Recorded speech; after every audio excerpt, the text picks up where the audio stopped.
आदाब नाजरीन, गुलिस्तान न्यूज देख रहे हैं आप। शाम के 6 बज चुके हैं। न्यूज एट 6 के साथ में हूं आपके साथ अतिया मुझे और मैं हूं आपके साथ ज़ुहुर लोला भी। नाज़रीन, न्यूज एट 6 की शुरुआत करेंगे, लेकिन उससे पहले न्यूज एक्सप्रेस की 10 बड़ी खबरों पर एक नजर।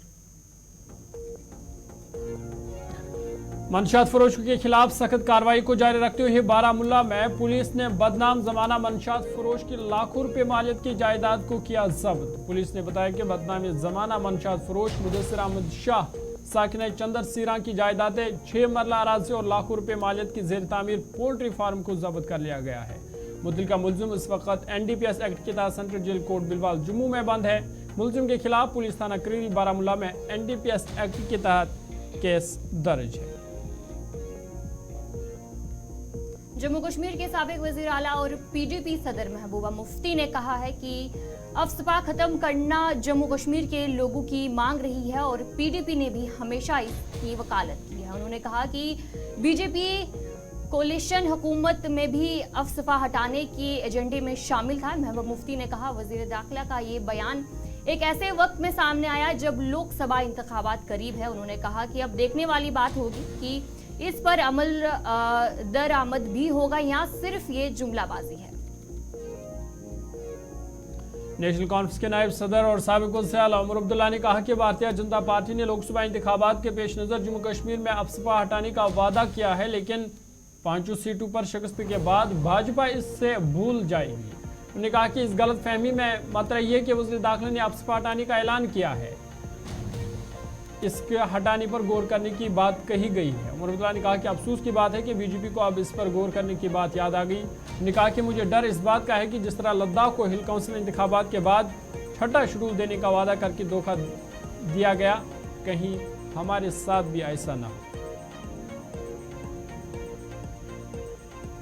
महकमा मौसमियात श्रीनगर के डायरेक्टर मुख्तार अहमद ने कहा कि 2 मगरबी हवाओं की लहरें के बाद दीगर वादी वर्द हो रही हैं, जिसके नतीजे में गुज़िश्ता रोज कई इलाकों में हल्की बारिशें और बर्फबारी हुई है। उन्होंने कहा कि आज यानी 28 मार्च को मौसम आबर आलूद रहेगा, ताहम कुछ पहाड़ी इलाकों में हल्की बर्फबारी जबकि कुछ मैदानी इलाकों में हल्की बारिशें हो सकती हैं। उन्होंने कहा कि 31 मार्च दोपहर तक पहाड़ी इलाकों में कई की हल्की बर्फबारी जबकि मैदानी इलाकों में हल्की सी दरमियाना दर्जे की बारिशों का इम्कान है और 31 मार्च से 5 अप्रैल तक मौसम खुश रहने का इम्कान।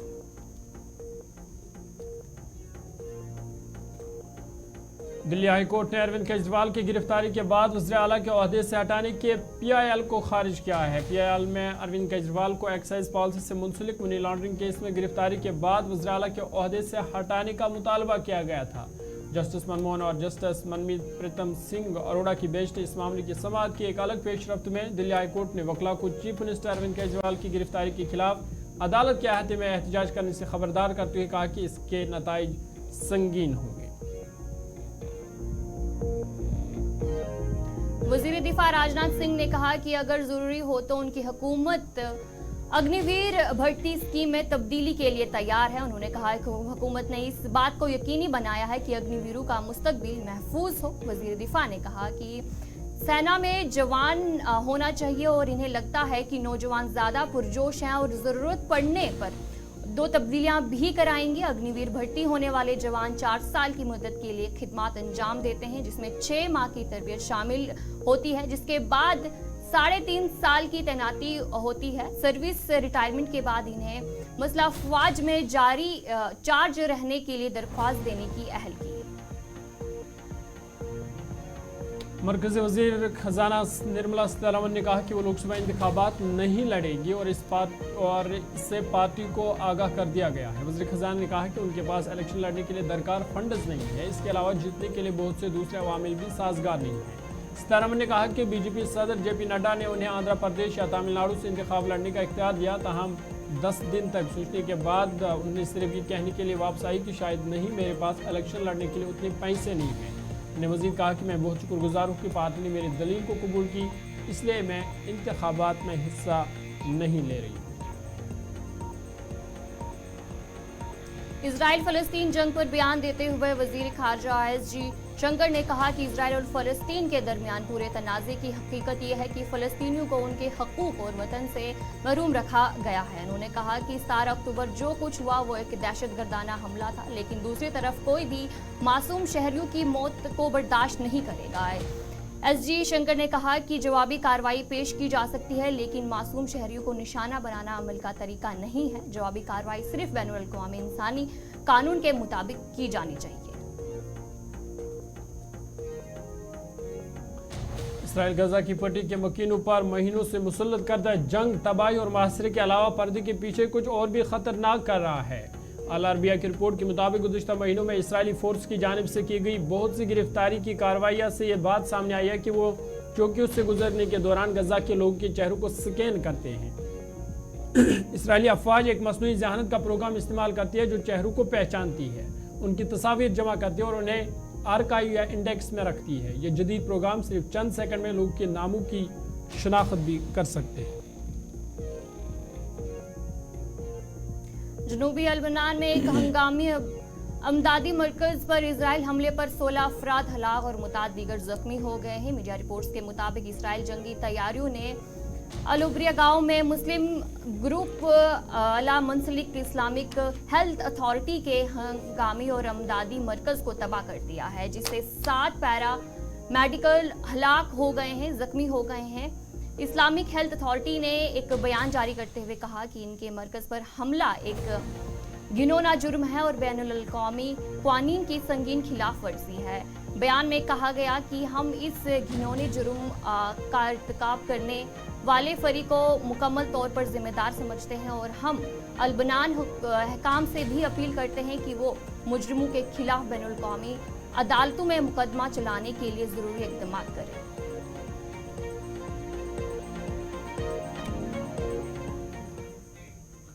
चलिए टॉप 10 के बाद अब सीधा खबरों पर चलेंगे और इस वक्त की बड़ी खबर दिल्ली से आपको बता दें कि अरविंद केजरीवाल की मुश्किलात में इजाफा हुआ है, क्योंकि आज अरविंद केजरीवाल को कोर्ट में पेश किया गया था और कोर्ट ने कहा कि अरविंद केजरीवाल की जो रिहाइशगाह है उस पर मज़ीद पाबंदी आयद कर दी गई है। बड़ी खबर आपको बता रहे हैं कि अरविंद केजरीवाल की मुश्किलात में इजाफा हुआ है और अरविंद केजरीवाल को ईडी हिरासत में मज़ीद तौसी कर दी गई है। ईडी की हिरासत में फ़िलहाल अरविंद केजरीवाल रहेंगे और ईडी ने 7 दिन की तहवील मांगी थी, ताहम 1 अप्रैल तक अरविंद केजरीवाल ईडी हिरासत में रहेंगे। आपको बता दें कि 1 अप्रैल को सुबह 11 बजे केस की अगली समाअत होगी और ये मामला जो है दिल्ली के राउस एवेन्यू कोर्ट में आज वज़ीर आला अरविंद केजरीवाल को उसको ले जाया गया था, जहां पे केस की समाअत हुई और इस दौरान जो है ईडी रिमांड में 1 अप्रैल तक तौसी कर दी गई है। यानी अरविंद केजरीवाल फिलहाल जो आज यानी 28 तारीख तक ईडी के रिमांड में थे, अब उसमें फिर से तौसी कर दी गई है और 1 अप्रैल तक अब अरविंद केजरीवाल ईडी की हिरासत में रहेंगे और 1 अप्रैल तक ईडी रिमांड पर रहेंगे अरविंद केजरीवाल। तफ्तीशी इदारे यानी जो ईडी है उन्होंने अदालत से दरख्वास्त की थी कि रिमांड में जो है उन्होंने 7 दिन मांगे थे कि 7 दिन इसमें तौसी की जाए, ताहम अदालत ने फ़िलहाल 1 अप्रैल तक ही तौसी कर दिया, यानी 4 दिनों की मज़ीद तौसी कर दी गई है। अदालत में पेशी के दौरान ईडी ने कहा कि केजरीवाल ईडी की तहक़ीक़ात में ताउन नहीं कर रहे हैं, जिसकी वजह से उन्होंने मज़ीद वक्त मांगा था। आम आदमी पार्टी के सरबराह की 7 दिन की तहवील उन्होंने मांगी थी, लेकिन अदालत ने कहा कि उन्हें 1 अप्रैल को सुबह 11 बजे अदालत में फिर से पेश किया जाएगा और इस केस की जो है दोबारा जो है इस पर सुनवाई होगी। ईडी ने उन्हें राउस एवेन्यू अदालत के खुसूसी जज कावरी हाउजे के सामने पेश किया था और उनके मौजूदा जो हिरासत है वो आज ख़त्म हो रही थी और जिसके बाद उन्हें आज राउस एवेन्यू कोर्ट ले जाया गया। ताहम वहाँ पे शराब घोटाला मामले में अरविंद केजरीवाल की जो ईडी की हिरासत में उसमें तौसी कर दी गई और फिलहाल 1 अप्रैल तक अरविंद केजरीवाल ईडी की हिरासत में रहेंगे। आपको बता दें कि इस दौरान और ये जो तस्वीर आप देख रहे हैं, जब अरविंद केजरीवाल अदालत से निकल रहे थे तो उन्होंने इस मौका पर पंजाब के वज़ीर आला भगवत मान को मुबारकबाद दी, क्योंकि भगवत मान के घर में बेटी की पैदाइश हुई है। और ये जो तस्वीर है अरविंद केजरीवाल जो है कह रहे हैं और इस मौके पर उन्होंने जो आम आदमी पार्टी के लीडर और पंजाब के वज़ीर आला भगवंत मान उनको उन्होंने मुबारकबाद दी क्योंकि उनके घर में बेटी की पैदाइश हुई है। फिलहाल इधर अरविंद केजरीवाल की मुश्किलात में इजाफा होता हुआ दिखाई दे रहा है क्योंकि अरविंद केजरीवाल को आज भी अदालत से कोई राहत नहीं मिली और अदालत ने फिलहाल उन्हें 1 अप्रैल तक ईडी के हिरासत में रहने का हुक्म दिया है।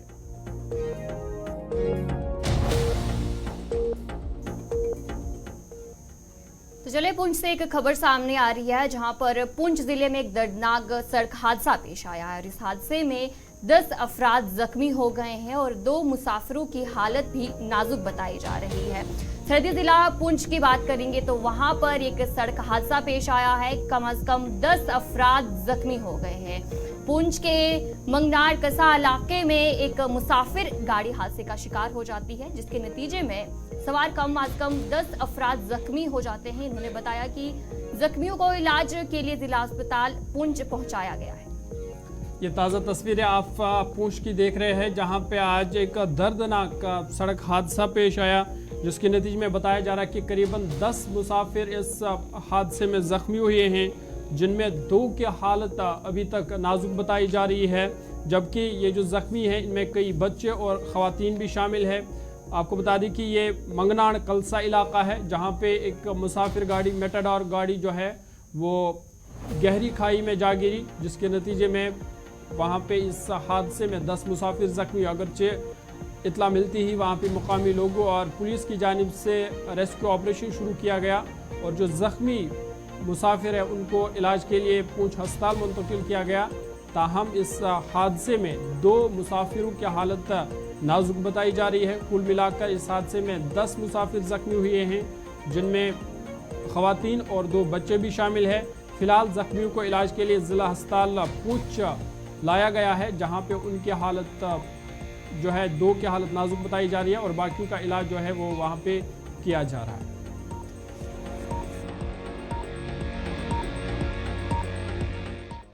सभी लोगों की इन्वेस्टिगेशन चल रही हैं। कभी फर्स्ट एड हो गया, सबका एक्सरेज वगैरह हो जाते हैं, अल्ट्रासाउंड हो जाता है, तो अकॉर्डिंगली हम डिसाइड करेंगे कि इनका लेवल ऑफ इंजरी क्या है। और यहाँ पे अभी तक तो सभी स्टेबल हैं तो कोशिश करेंगे यहीं पे सबका इलाज हो जाए। अगर कोई ज़्यादा क्रिटिकल हुआ तो फिर उसको हम रेफ़र भी कर सकते हैं।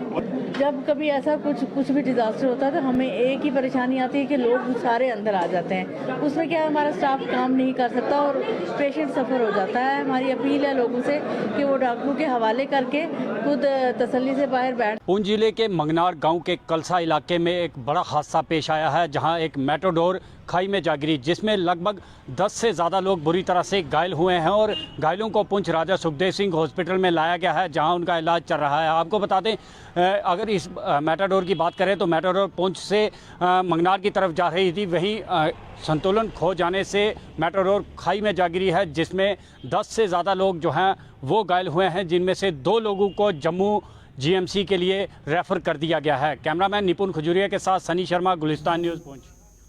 2 लोगों को GMC जम्मू मुंतकिल किया गया है। बाकी जो 8 लोग हैं उनकी हालत कहीं ना कहीं जो है ख़तरे से बाहर बताई जा रही है। फिलहाल उनका इलाज जो है पुंछ के ज़िला अस्पताल में जारी है। तमाम लोगों से अपील की गई है कि वो बिला ज़रूरत अस्पताल में भीड़ ना करें ताकि जो वहाँ पे मरीज़ है या जो ज़ख्मियों को लाया जाएगा उनका इलाज सही तरीके से हो सके। नाज़रीन, खबरनामा जारी है, अभी और भी खबरें। बात सियासत की करते हैं और आपको बता दें कि भारतीय जनता पार्टी ने लोकसभा इंतखाबात के लिए कुटवा यानी ज़िला जो है उधमपुर में इंतखाबी मुहिम तेज़ कर दी है। मरकज़ी वज़ीर ममलिकत डॉक्टर जितेंद्र सिंह ने आज कुटवा के मुख्तलिफ इलाकों में अवामी मीटिंग की जिसमें हज़ारों की तादाद में लोग मौजूद थे। इसके बाद वो जंगलूट और फिर शाम को लखनपुर और कटवा शहर में भी इंतखाबी मीटिंगों का एहतमाम किया जाएगा। डॉक्टर जितेंद्र सिंह ने इस मौके पर कहा कि आज हक़ाइक़ और झूठे वादों का मोज़ाना करने का वक्त है। उन्होंने कहा कि ख़ास तौर पर नौजवान इस बात का मोज़ाना कर सकते हैं कि माजी में क्या हुआ और आज मोदी हुकूमत क्या कर रही है। जितेंद्र सिंह ने कहा कि मोदी हुकूमत ने पिछले 10 सालों में जो तरक्की की है उसके हक़ाइक़ सबके सामने। से मत मनाया हुआ है मोदी जी को वोट देने का। 400 पार का संकल्प लोगों की तरफ से आवाज आ रही है, पार्टी विशेष और क्यों ना आए। और मुझे लगता है कि बड़ी भारी संख्या में नारी शक्ति का समर्थन और वो इसलिए कि आज युग है तर्क का, तुलना का, तथ्य का। हमारे जो नौजवान वोटर हैं जो पहली बार वोट देने जा रहे हैं 18 वर्ष के, उनको भी समझ में आता है, वो परखते हैं अपने गूगल के माध्यम से, मोबाइल के माध्यम से 2014 से पहले का क्या था। और आज जितने भी हमारे कांग्रेसी विपक्ष के लोग, ये वो लोग हैं जो जाकर के झूठे वादे कर रहे हैं लोगों में। एक तरफ मोदी जी हैं जिन्होंने पक्के मकान बना के दिए कच्चे मकान वालों को, जिसके पास जमीन ना थी उसको जमीन दी। दूसरी तरफ ये कांग्रेसी जिन्होंने गरीब की जमीनों को एनक्रोच करके ग्रैब किया। आज नौजवान इतना सीधा नहीं कि वो तुलना न कर सके। एक तरफ मोदी जी हैं जिन्होंने घर घर जाकर के गैस के सिलेंडर दिए, महिलाओं के जीवन में परिवर्तन लाया, उनकी जीवन की दशा बदल दी, उनको स्वास्थ्य भी दिया, सुविधा भी दी, सम्मान भी दिया, उनके लिए टॉयलेट बनाए। और दूसरी तरफ ये कांग्रेसी नेता जिनको घूस देने के लिए परिवारों को अपने घर के सिलेंडर बेचने पड़े। एक तरफ मोदी जी जिनके मंत्री परिषद में 10 वर्ष में किसी भी सदस्य पर भ्रष्टाचार का आरोप नहीं आया, और दूसरी तरफ ये कांग्रेसी नेता, शायद ही कोई ऐसा हो जो एक आध बार जेल होकर के लाया। जिला पुंछ में कायम गवर्नमेंट मिडिल स्कूल दराबा की हालत खस्ता हालत हो चुकी है, जिस वजह से ताल बिल्मों को काफी दिक्कतों का सामना करना पड़ रहा है। मुकामी लोगों के मुताबिक ये स्कूल 100 साल पुराना है, ताहम आज तक इसकी अपग्रेडेशन के हवाले से कोई इकदाम नहीं उठाया गया है। इन्होंने कहा कि इस स्कूल को हमेशा नज़रअंदाज किया गया है, जिसकी वजह से तलबा की तालीम मुतासर हो रही है। मुकामी लोगों की तरफ से कहा गया कि जिला इंतजामिया और मुताल्लिका महकमे से अपील की गई है कि स्कूल की तरफ तवज्जो दी जाए और मिडिल स्कूल को हाई स्कूल में अपग्रेड किया जाए ताकि तालिब इल्मों की तालीम मुतासर ना हो। गुलिस्तान न्यूज़ नुमाइंदा आकाश मलिक ने मुकामी लोगों से बातचीत की है। यहाँ तक मुझे उम्मीद है कि मीडिया वाला यहाँ आज दिन तक कोई नहीं आया स्कूल, क्योंकि ये दराबा एक ऐसी जगह है जहाँ बिल्कुल सेंटर है और 6 किलोमीटर बफलियाज और 6 किलोमीटर यहाँ से सुनकोट के सेंटर में दराबा है। तो सीधे से सुनकोट आते हैं, बफलियाज चले जाते हैं, बफलियाज से सीधे आते हैं सुनकोट चले जाते हैं। दराबा में कोई नहीं ठहरता, ना कोई खबर ना। इसलिए ये दराबा सबसे पीछे है। 1971 में यहाँ सब सेंटर बना था, आज भी सब सेंटर है। हाई स्कूल जब रफीक खान मिनिस्टर साहब मेंढर का, उसने हाई स्कूल दिया था, आज भी वो हाई स्कूल है, गर्ल्स हाई स्कूल। बच्चियाँ भी 10वीं तक पढ़ती हैं, उसके आगे नहीं पढ़ती हैं, वो भी हमारा सिस्टम डाउन है। उसके बाद मिडिल स्कूल की बात आती है, ये तो हमारे इस पूरे बफलियाज सुरनकोट जोन में पूरे में ये सबसे पहले स्कूल था। ये तकरीबन 100 साल से ऊपर ये बहुत पुराना स्कूल है। आप भी इसी स्कूल में पढ़े? मैं भी इसको, मेरा दादा भी इसी स्कूल में पढ़ा है, मेरे फादर भी इसी स्कूल में पढ़े हैं, मैं भी पढ़ा हूँ, मेरे बच्चे भी स्कूल में पढ़े, अभी उनके बच्चे भी इसी स्कूल में पढ़ रहे हैं। ये मतलब 5वीं पीढ़ी जो है वो चल रही है इस स्कूल में, लेकिन इस स्कूल की वही खस्ता हालत है। मेरा यही कहना है कि सबसे पहले हमारी जो ये मांग है कि इस स्कूल को हाई सेकेंडरी स्कूल किया जाए। 8वीं तक जो स्कूल है हमारे, कम से कम अगर हाई स्कूल 10 तक किया जाए। और इधर हमारा एक गर्ल्स स्कूल है जो हाई सेकेंडरी है 10 तक बच्चियों का, जो यहाँ से 6 किलोमीटर सुरनकोट बच्ची जाके पढ़ती हैं और 6 किलोमीटर बफलियाज जाके। हम चाहते हैं कि यहाँ सेंटर प्लेस है और बिल्कुल जो हाईवे मुगर रोड का नाम रहने चाहिए, मुगर रोड यहाँ से चलेगी तो बिल्कुल उसके नज़दीक है। तो ये 8th के बाद बच्चे कहाँ जाते हैं पढ़ने? तो 8th के बाद बच्चे पढ़ने क्या जाएंगे? यहाँ से सीधा पंजाब, दिल्ली, देवर। यहाँ से माँ बाप के पास पैसा कहाँ से लाएंगे, उनको किराया देंगे सुनकर के लिए? कैसे देंगे? घोड़े रखे हुए उन्होंने, वो अपना काम करते हैं, यहाँ से कैसे जाएंगे? उनके पास कहाँ से? आजकल 20 रुपए तो ऑटो वाला किराया ले रहा है। तो ये देखा किस तरीके से यहाँ लोगों की बातें आपने सुनी कि लोगों की ये जायज डिमांड भी है। और इस वक्त जिस तरीके से स्कूल में हम खड़े हैं, यहाँ पे टीचर्स भी पूरे हैं, जिस तरीके से हमने देखा है। तो इनने एलजी जिस तरीके से लोकल से बात हुई, उन्हें एलजी एडमिनिस्ट्रेशन से मांग किया और मौजूदा डिप्टी कमिश्नर से, क्योंकि 2 रोज कबल डिप्टी कमिश्नर का इस रोड पर दौरा भी था और डिप्टी कमिश्नर यहाँ पे कुछ यंग जनरेशन से बात भी की। हालांकि इन्होंने कहा उस दिन इस स्कूल के हवाले से कोई बात नहीं हुई। आज की इस स्टोरी की मुनासिबत से जो है इन्हें डिप्टी कमिश्नर से मांग किया कि आपकी मौजूदगी में अगर ये मिडिल स्कूल जो है हाई स्कूल में तब्दील हो जाए तो लोगों में भी काफी खुशी का माहौल होगा। तो इसी के साथ साथ मैं आपको ये भी बताता चलूं कि जिस तरीके से पहले भी बताया, यहाँ लोगों ने एक डिमांड और रखी है कि इस स्कूल को तामीर के साथ साथ ये भी कहा है, क्योंकि यहाँ पे कोई भी जो है किसी एडमिनिस्ट्रेशन के हवाले से बताए, ना ही इस स्कूल में आज तक कभी कोई सीओ आया और ना ही अभी आज तक कभी कोई जडी आया, जिस तरीके से लोगों ने बताया। शुमाली कश्मीर बानीपुरा खमीना बिहाराबाद हाजिन में आज सुबह आग लगने से एक रिहायशी मकान जलकर खाकस्तर हुआ है। इतला के मुताबिक रिहायशी मकान से अचानक आग नमूदार हुई, जिसने देखते ही देखते पूरे मकान को अपनी लपेट में ले लिया। इतला मिलती है अगर जब फायर टेंडर्स को तलब किया गया जिन्होंने आग पर काबू पा लिया, तहाँ वाकई में रिहायशी मकान मुकम्मल तौर पर तबाह हो गया है। मुकामी लोगों ने कहा कि वाकई में कोई जानी नुकसान नहीं हुआ, ताहम माली नुकसान बहुत हुआ है। उन्होंने कहा कि ये गरीब ख़ानदान है, इनकी भरपूर मदद होनी चाहिए ताकि मुतासरीन के मुश्किलात दूर हो सके।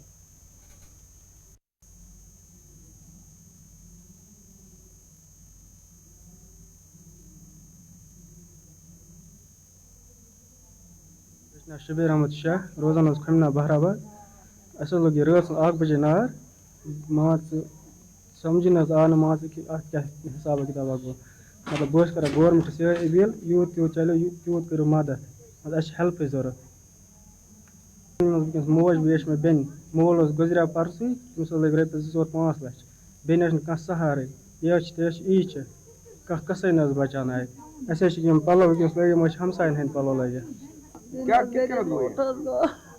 गरीब लोटस गो समझी न हमसायो कर तुम तो और अत मकान पोरस मे न समझी नार कोर गोम डेर वजेरी कर गए मे न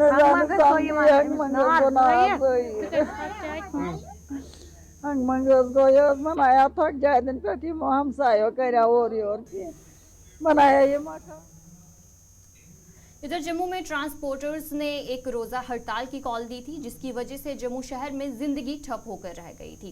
ई बसों के ऑपरेशन से नाराज ट्रांसपोर्टरों की हड़ताल का असर पूरे जम्मू से लखनपुर तक नजर आया। जम्मू और इसके आसपास के इलाकों में जहां रोजमर्रा के कामों के लिए जाने वाले लोग आज मिनी बसेस की बंदिश की वजह से घर पहुंचने से महरूम है, जहां जम्मू कठुआ और जम्मू छम जैसे रोड्स पर बसें ना चलने की वजह से लोग मुश्किलात का सामना करना पड़ा।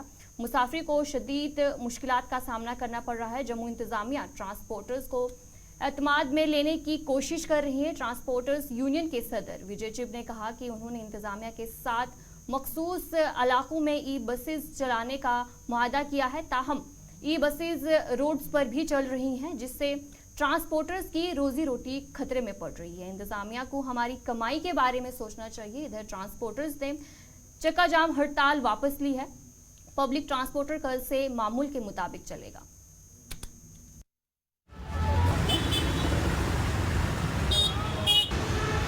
मैं इधर से आया धामपुर से। कहाँ जा रहे हो? जाना मेरे को बस स्टैंड है। तो क्यों रुके क्यों यहाँ पर? सवारी कोई नहीं है। गाड़ी कोई नहीं है? जी। क्यों? पता नहीं क्यों। कारण कोई पता चला? नहीं, कारण कोई पता नहीं चला। ये सही है कि गलत है? गलत है। गलत है क्या? सवारी नहीं है, यहाँ खज्जल हो रहे हैं। सवारी कोई नहीं है, इधर खज्जल हो रहे हैं जाने के लिए। परेशानी आ रही है? जी जी। कितने लोग जो हैं जा रहे हैं यहाँ से? काफ़ी। जितनी भी गाड़ियाँ हैं कम से 15-20 गाड़ियाँ इधर स्मार्ट सिटी की लगी हैं। एक बस जाती है दूसरी आ जाती है, तो हमारी गाड़ियों में सवारी भी नहीं बैठती है। इनका रूट हो रहा है। इसी कारण जो है इसी कारण जो है जो जम्मू में चक्का जाम है। बहुत परेशानी आ रही है भाई साहब, इसलिए इधर जाना था तो गाड़ी कोई नहीं मिल रहा। क्या कारण है, क्यों बंद आपको? ये बोल रहे हैं कि कोई हड़ताल है। किस चीज़ की? बोलते बैटरी वाली गाड़ी चल रही है, रिक्शा चल रहा है और ये तो परेशान कर रहे हैं, तो इसलिए साइड पे लगा दिया है। इससे आम जनता को परेशानी हो रही है? सभी को हो रही है। तो जो ई बस चलाई थी सरकार ने, क्या वो फैसिलिटी नहीं थी लोगों के लिए? उसमें कहाँ है जे इसी गाड़ी का 10 रुपये किराया उसका। जनूबी जिला पुलवामा के करीमाबाद इलाके में पढ़े लिखे नौजवान ने फूल बनी की हाईटेक नर्सरी कायम करके एक बेहतरीन मिसाल कायम की है। करीमाबाद के मुर्तज़ा ग्रेजुएशन मुकम्मल करके फूल बनी की नर्सरी तैयार की है, जिससे वो खुद और दूसरों को भी रोजगार फराहम कर रहा है।